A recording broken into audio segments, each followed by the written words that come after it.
नमस्कार शेतकरी मित्रांनो, शेतकरी बांधवांसाठी एक अत्यंत आनंदाची बातमी समोर आलेली आहे मित्रांनो।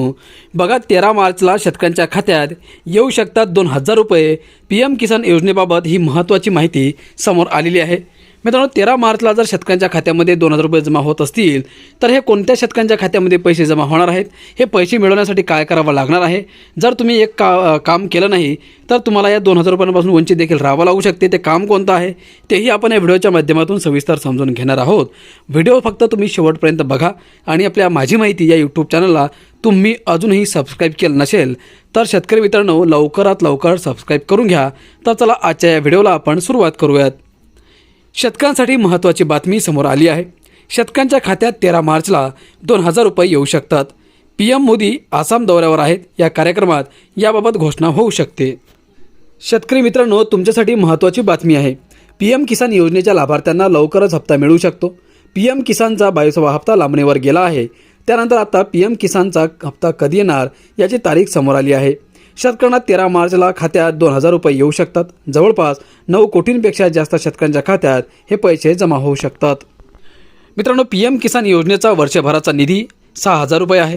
प्रत्येक हप्त्यात 2000 रुपये दिले जातात। आतापर्यंत 21 हप्ते दिले गेले आहेत। आता पुढच्या हप्त्याची वाट पाहत आहेत। PM किसानचा 22वा हप्ता फेब्रुवारी महिन्यात येण्याची अपेक्षा होती, मात्र फेब्रुवारी महिना उलटून गेला आहे तरीही शेतकऱ्यांच्या खात्यात पैसे जमा झालेले नाहीत। मित्रांनो, PM किसानचा हप्ता या तारखेला येणार।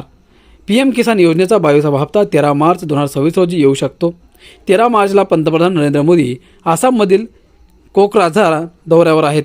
येथे एक कार्यक्रम आयोजित आहे। याच कार्यक्रमात PM किसान योजनेबाबत घोषणा होऊ शकते। दरम्यान याबाबत अधिकृत माहिती समोर आलेली नाही। तुम्हाला पैसे मिळणार की नाही मिळणार तेही पाहणं तेवढंच महत्त्वाचं आहे। मित्रांनो, PM किसान योजनेचा हप्ता तुम्हाला मिळणार की नाही हे तुम्हाला ऑनलाईन पद्धतीने समजणार आहे। तुम्ही स्टेटस चेक करू शकता। सर्वात आधी pmkisan.go.in या वेबसाईटवर जायचे आहे। वेबसाईट नो युअर स्टेटसवर क्लिक करायचे आहे। यानंतर तुमचा रजिस्ट्रेशन नंबर टाकायचा आहे। जर रजिस्ट्रेशन नंबर माहीत नसेल तर नो युअर रजिस्ट्रेशन नंबर यावर क्लिक करा। यानंतर नंबर टाकून कॅप्चा कोड टाका। यानंतर तुम्हाला योजनेचा स्टेटस दिसणार आहे। तर मित्रांनो, अशा प्रकारे ही महत्त्वपूर्ण माहिती समोर आली होती की होऊ शकते 13 मार्चला शेतकऱ्यांच्या खात्यामध्ये या PM किसान सन्मान निधीच्या 22व्या हप्त्याचे 2000 रुपये पंतप्रधान जमा करू शकतात। मित्रांनो, अपेक्षा करतो की माहिती तुम्हाला आवडली असेल, महत्त्वपूर्ण वाटली असेल तर आजच्या व्हिडिओला लाईक करा, जास्तीत जास्त शेतकरी बांधवांना शेअर करा आणि चॅनलला सबस्क्राईब करा। धन्यवाद।